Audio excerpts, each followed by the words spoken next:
if you optimize your local SEO page. The thing about SEO that's so interesting is I always say to people, you're not really bothering people in creating something. If I'm serving an ad on your Instagram at 4 p.m, you're thinking, I don't know who you are, get away from me.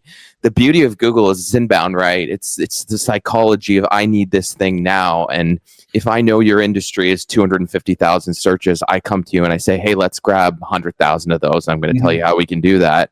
And then you work backwards, knowing your conversion rate's 2%. I can say to you, on the 200,000, we can convert 2% to leads. And of those leads, we can go backwards. And suddenly I can really show you how, the return on the investment with a company like me is 20x.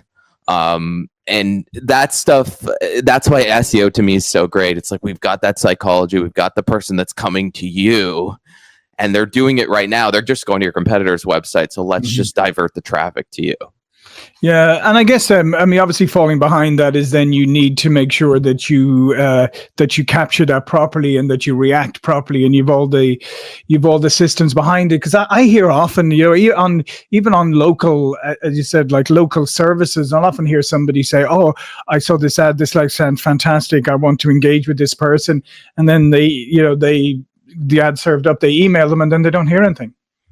Yeah, or they don't, an easy one is just install Hotjar. Hotjar will basically see how people arrive at your website, what they go to. I had a client do that one time and people weren't even leaving the first page.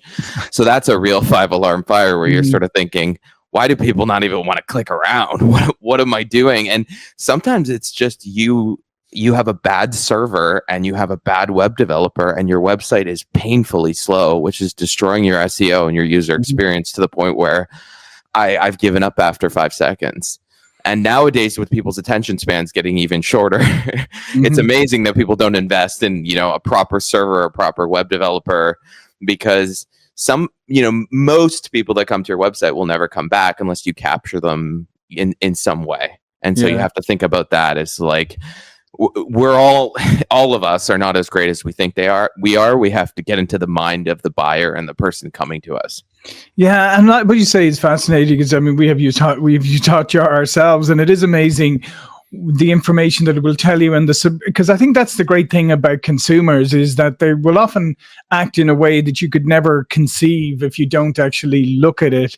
And like you'll see, we found in places like the rage clicking on something that there was never ever a link. There's nothing to click on, and you're wondering, why are they clicking there? Why are they trying to click there?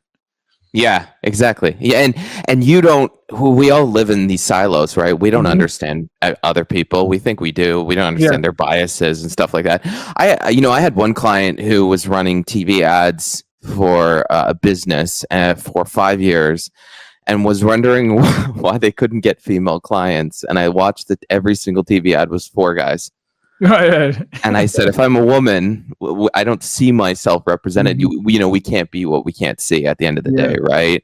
So these are the small ways we have to get out of what we call the monkey bus, where we get into our own heads and we think we're so great, and the egoic mind. We have to get someone to sort of shake us, whether it's a family member or a marketing company, to say, "Whoa, this is a catastrophic mistake you're making." Yeah, no, that is so interesting. Like I said, we're very good at kind of fooling ourselves, and but like you said, though, the tools are there today. There's people like you, and then there's the tools where you can get very granular about what the consumer or the customer is experiencing when they interact with your brand.